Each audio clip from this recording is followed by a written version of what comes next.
Philippines ದೇಶದಲ್ಲಿ ಪ್ರಬಲವಾಗಿರುವಂಥ ಭೂಕಂಪ ಸಂಭವಿಸಿದೆ. 6.9 ತೀವ್ರತೆಯಲ್ಲಿ ಭೂಕಂಪನ ಆಗಿರೋದು. ಪರಿಣಾಮ ಅನೇಕ ಸಾವಾಗಿದೆ. ನೂರಾರು ಜನ ಇನ್ನೂ ಆಸ್ಪತ್ರೆಯಲ್ಲಿದ್ದಾರೆ. ಅವಶೇಷಗಳಲ್ಲಿ ಸಿಕ್ಕಾಕೊಂಡಿದ್ದಾರೆ. ಹೀಗಾಗಿದೆ ಸದ್ಯಕ್ಕೆ ಪರಿಸ್ಥಿತಿ ಫಿಲಿಪೈನ್ಸ್ನಲ್ಲಿ. ನೋಡಿ. ಮಧ್ಯ ಫಿಲಿಪೈನ್ಸ್ನಲ್ಲಿ ನಡುಗಿದ ಭೂಮಿ. ರಿಕ್ಟರ್ ಮಾಪಕದಲ್ಲಿ 6.9ರಷ್ಟು ತೀವ್ರತೆ ದಾಖಲು. 70ಕ್ಕೂ ಅಧಿಕ ಮಂದಿ ಬಲಿ.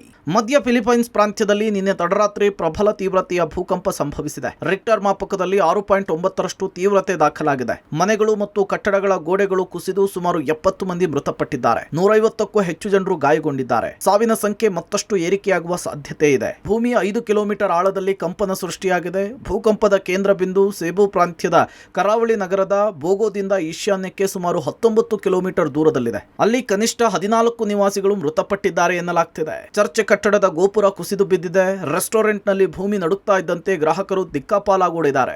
ಮನೆಯಲ್ಲಿ ಗೋಡೆಗಳು ನಡುಗಿದ್ದು ಮಕ್ಕಳೊಂದಿಗೆ ತಾಯಿ ಗಾಬರಿಯಲ್ಲಿಯೇ ಹೊರಬಂದಿದ್ದಾರೆ. ಬೋಗೋ ಬಳಿಯ ಮೆಡಿಲಿನ್ ಪಟ್ಟಣದಲ್ಲಿ ಮನೆಗಳ ಛಾವಣಿಗಳು ಮತ್ತು ಗೋಡೆಗಳು ಕುಸಿದು ಬಿದ್ದಿದೆ.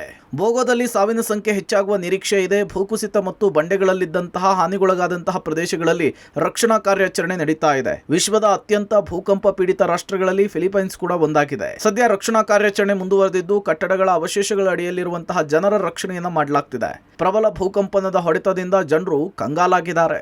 ಶಬೀರ್, ಪಬ್ಲಿಕ್ ಟಿವಿ, ನವದೆಹಲಿ.